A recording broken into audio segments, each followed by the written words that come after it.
Throughout African history, women have held positions of leadership. Whether they were queens or chiefs or leaders of movement, women have indeed written their names in the annals of African history. Call them whatever you like: boss ladies, feminists, women rights activists, dictators. These African queens and warriors led men to war, ruled kingdoms, and called the shots. Some even resisted European domination and colonialism. In this video, in no particular order, we bring to your view the top 13 most powerful queens in ancient Africa.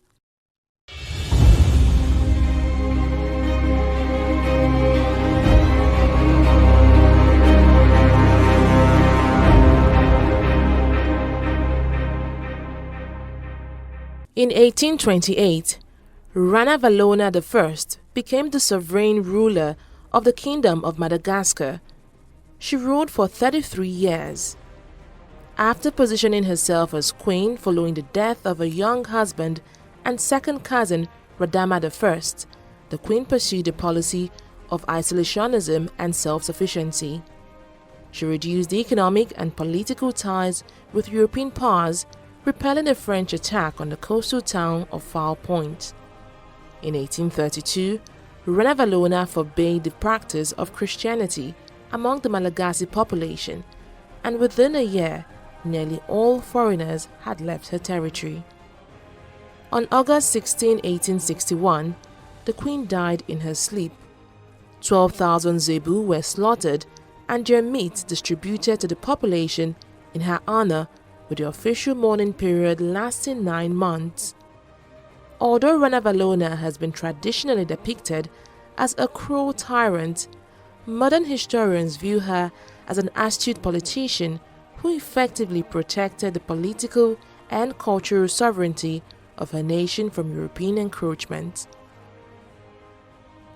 Foremost of noble women, that's the meaning of her name. HATSHEPSUT was a female pharaoh of Egypt. She reigned between 1473 and 1458 BC. Her rule was relatively peaceful, and she was able to launch a building program that would see the construction of a great temple at Luxor. She also launched a successful sea voyage to the land of Punt, a place located somewhere in the northeast coast of Africa, present-day Eritrea and Ethiopia. The fact that a woman became pharaoh of Egypt was very unusual, but HATSHEPSUT ruled as pharaoh rather than wielding power as the great wife of a male king. Initially, HATSHEPSUT was to serve as a regent.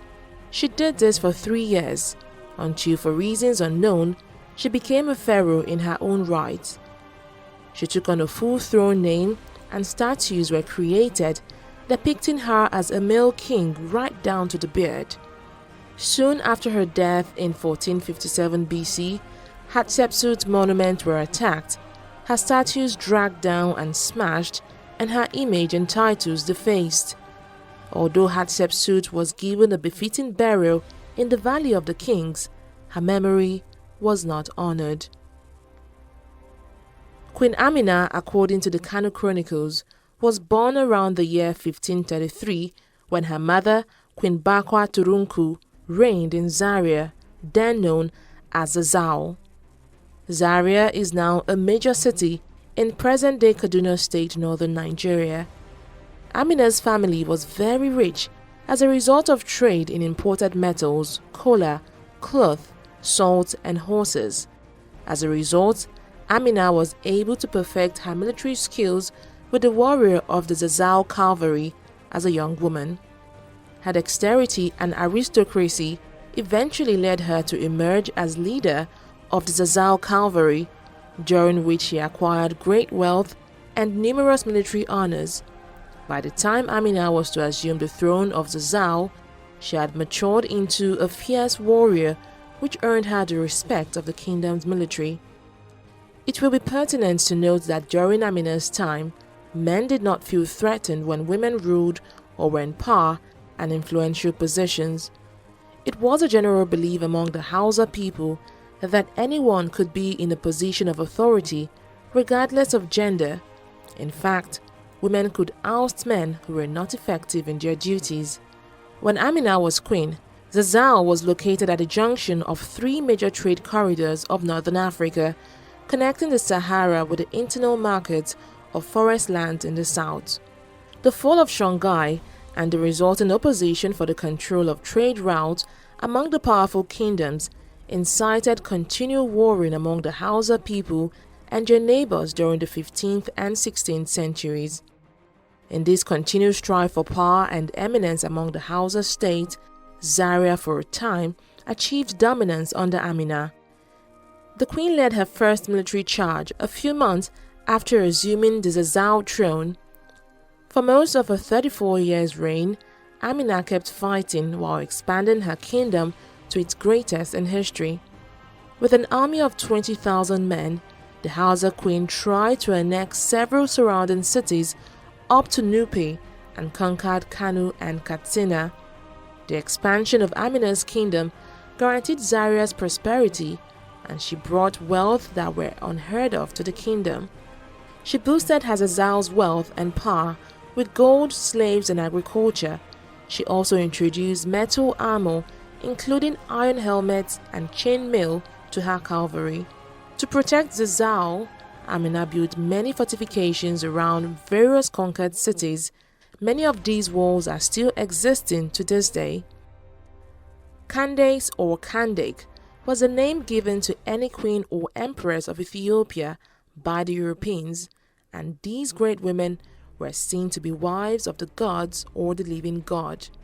Candace of 332 BC has a particular story that still stands tall today. Despite little knowledge of these queens, this legend made its way out. Her actual name was said to be AMANIRENAS. She was blind in one eye due to losing it in a battle with the Romans and was known to be a fierce, tactical, and uniting leader. A legend in the Alexander Romans claims that when King Alexander the Great attempted to conquer her land in 332 BC, she arranged her army strategically to meet him and was present on a war elephant when he approached Ethiopia. Having assessed the strength of her armies, Alexander decided to withdraw from Nubia, heading to Egypt instead. This account originated from the Alexander Romans by an unknown writer. It is commonly quoted, but there seems to be no historical reference to this event from Alexander's time. The whole story of Alexander and Candace's encounter appears to be legendary. Ya Ashantewa was an influential Ashanti queen of the Ashanti Confederacy in present-day Ghana. She was a skilled farmer before ascending to the title of Queen Mother in the 1880s. It is believed that she was chosen for this title due to the matrilineal culture of the Ashanti people, and that her elder brother, Nana Akwasi Afrane Okpase, who was a powerful ruler at the time, appointed her to the role. As a Queen Mother, Ashantewa held many responsibilities, including being the gatekeeper of the Golden Stool. Additionally, since the Queen Mother is the main advisor for the king and thus is the second highest position within the empire, she fulfills the role of guarding the Golden Stool. In 1896, the Ashanti began to rebel against the British presence in their land and the British attempt to construct the Gold Coast colony.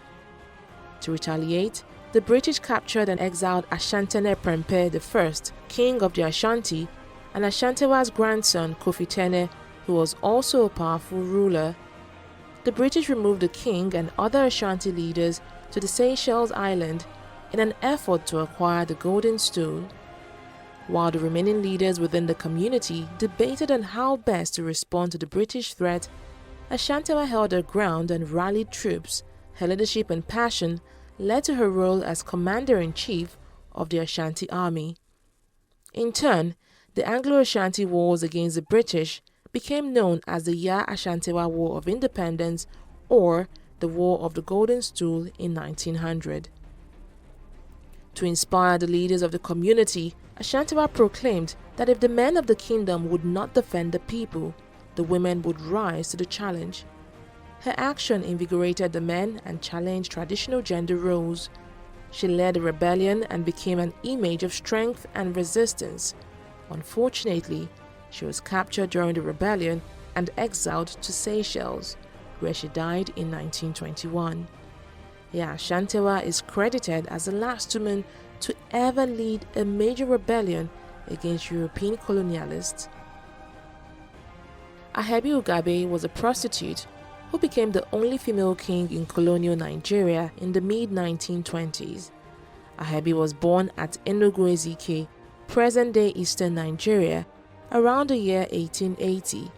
When she was 13, she traveled to Igala land in search of work but couldn't get one.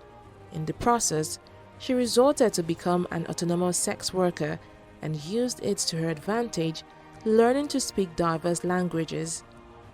In addition to her Igbo tongue, AHEBI could speak Igala, Nupe, and Pidgin English. With the money she made from prostitution, AHEBI UGBABE then ventured into business, which solidified her as a successful foreigner in Igala. She traded in palm oil and horses and was one of the most influential horse traders in the Igala-Igbo land borders. Around the year 1918, AHEBI UGBABE returned home.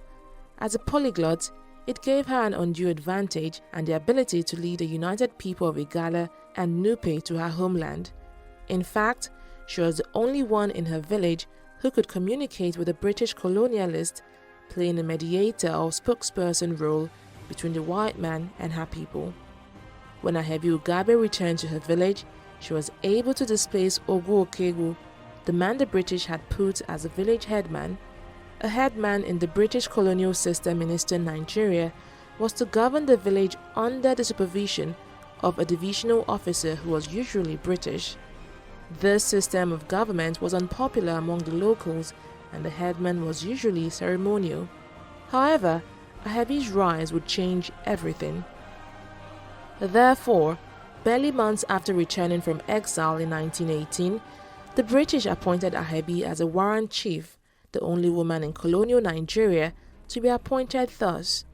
It was permissible to the colonialists because AHEBI had helped them in conquering her village. As expected, the male chiefs resisted AHEBI's appointment, especially as she was a woman, but their dissent voices were subdued because of the British support for AHEBI. As a result, to consolidate her power, she alienated them from the affairs of state. As it was anomalous for a woman to be king in Igbo land, AHEBI traveled to Igala, where she held her coronation. She was crowned by the Atta of Igala amidst great celebrations. For a woman to be king was not strange to the Igala people, as they had once had a woman as king around the 1500s. So, the Igala people honored the new king and sang many songs enhancing AHEBI's kingly qualities. They did this for days. When entrenched in her reign, AHEBI became autocratic, and with time, many of the people became sick and tired of her rule. They also condemned her sacrilegious ways, where she refused to consult with the chiefs, received bribes, and took other men's wives by force. However, she remained king till she died in 1948. Her respect and awe had dissipated compared to the early years of her reign. With the fear that her people might not accord her a rightful burial, she performed her own funeral rites in 1946, 2 years before her death. Angola's Queen NZINGA is one of Africa's most celebrated women rulers who resisted European colonialization. NZINGA MBANDE waged a war against the Portuguese in Angola for 4 decades, from the 1620s to the 1660s. NZINGA's capacity as a negotiator and military strategist remains unchallenged. She was directly responsible for reducing the Portuguese colony in Luanda, present-day Angola, to a few square miles. NZINGA had 3 main policy objectives. 1. She wanted to stop the conflict between the Portuguese and her people, which destroyed the plateau of Luanda. 2. She wanted to obtain the diplomatic recognition granted to Congo from the Portuguese. And 3. She wanted Luanda and Europeans to develop a daily and profitable trading relationship. In the 1630s and 1640s, she forged an alliance with Dutch slave traders and used her wealth to consolidate her position. The Queen also overcame traditional MBANDE resistance to women in politics, employing MBANDE runaway slaves and others as mercenaries against local resistance where necessary. After continuous war against the Portuguese, she concluded a treaty with them that largely fulfilled her initial goals, and her policy continued successfully until her death. NZINGA had been able to dominate Kimbundu politics for 40 years through her clever manipulations of the Portuguese and in Bangala. Her legacy, if conflicting, is enormous.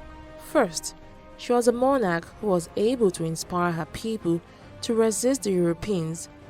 Second, she had exceptional energy, and her position as a warrior and an anti-colonialist is an excellent example of African women's dedication to self-reliance and survival values. NZINGA was able to maintain peace until her death at about 81 years.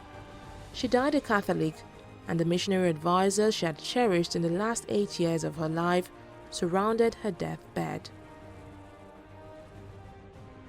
In 960 BC, the nation that is now called Ethiopia came back upon the center of the stage of history. Ethiopia was then represented by a queen who in some books is referred to as MAKEDA. She is better known to the world as the Queen of Sheba. MAKEDA, according to legend, is the mysterious and majestic Queen of Sheba and the beloved of King Solomon of Judea. However, according to the Old Testament of the Holy Bible, she is portrayed as a chaste and unnamed queen of the land of Sheba, who heard of the great wisdom of King Solomon of Israel and journeyed there with gifts of spices, gold, precious stone, and beautiful wood, and to test him with hard questions. The queen was awed by Solomon's great wisdom and wealth and pronounced a blessing on Solomon's deity. Solomon reciprocated with gifts and everything she desired as the queen returned to her country. MAKEDA was apparently quite rich, as she brought 4.5 tons of gold with her to give to Solomon, a sign of great power and wealth. MAKEDA was a beautiful, powerful black woman, and out of love converted to Judaism. It was reported that she and Solomon both had a son, Menelik I, who would become the first emperor of Ethiopia and establish the Solomonic dynasty. Queen Yargoje of Zamfara in present-day northwest Nigeria reigned for 40 years from 1310 to 1350. She expanded and relocated the capital of the kingdom from Dusi to a more strategically defendable area at Kuyambana. Yargoje was the first daughter of Daka, the fifth king of Zamfara.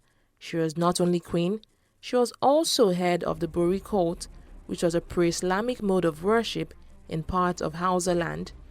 During her reign, there were female chiefs appointed for the first time in the kingdom. The queen surrounded herself with such female chiefs who were not known before the time of her reign. Interestingly, her reign was long and peaceful. In fact, it was a prosperous era. Documenting the accomplishments of Queen Poku, an Ashanti ruler of the Baole people in the first half of the 18th century, presents certain problems because her life was chronicled primarily through oral history. In recent years, however, scholars have combined African oral tradition with written European accounts to flesh out the details of the life of Poku with remarkable results. At the time of Poku's birth between 1700 and 1720, the Ashanti kingdom was still intact. She was born into royalty, the niece of the powerful Osei Tutu, the daughter of Nyaku Kosiamwa, who was either a sister or niece of the king. Since succession to the Ashanti throne was matrilineal, a mother's identity was more important than a father's, and the identity of Poku's father was not recorded. She herself was important to the succession since the royal heir was a child of the king's sister or his niece. When a new male heir succeeded to the throne, the queen mother shared power with her son. In 1718, Osei Tutu was ambushed and killed, and power over the Ashanti passed to Poku's brother, Dakon. During his reign, which lasted for almost 2 decades, Poku chose a husband according to the privilege of her rank. Much to her regret, however, since she was in line to produce the next heir to the throne, she did not become pregnant. One day when Dakon and his army were away at war from the Ashanti capital in Kumasi, enemy troops occupied the town. All the royal princesses were killed except Poku, who arranged for the townspeople to escape. Prepared to die at her post if necessary, she was instead taken hostage, and when Dakon returned to his empty capital, he was furious. Dakon appointed a warrior, Tanu, to lead the forces in freeing the royal princess, and following the rescue, Tanu was married to her. This marriage resulted in the birth of a baby boy, ensuring an heir to the Golden Ashanti throne.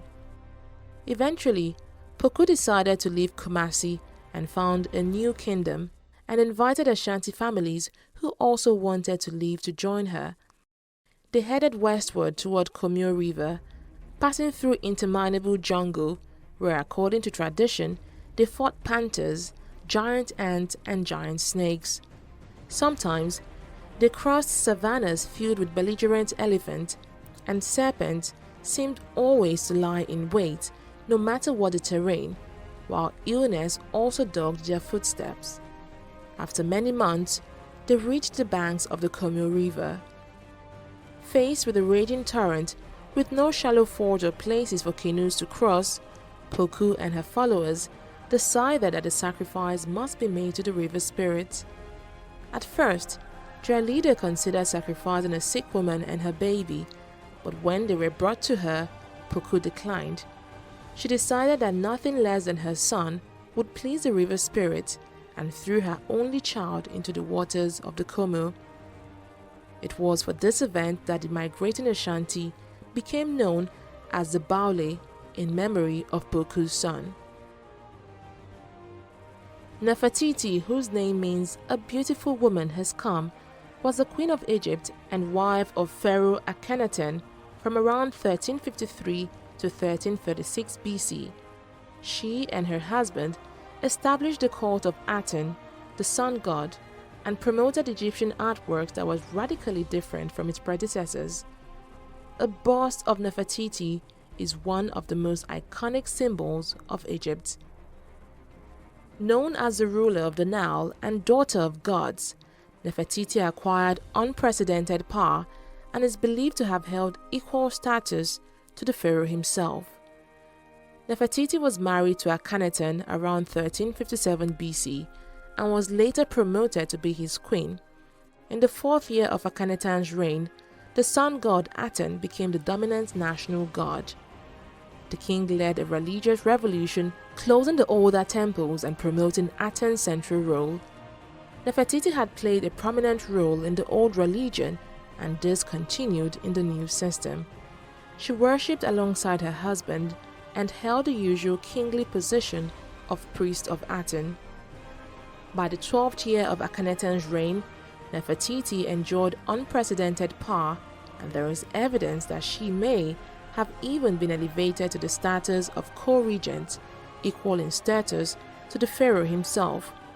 She is often depicted on temple walls in the same size as him, signifying her importance, and is shown alone worshipping the god Aten.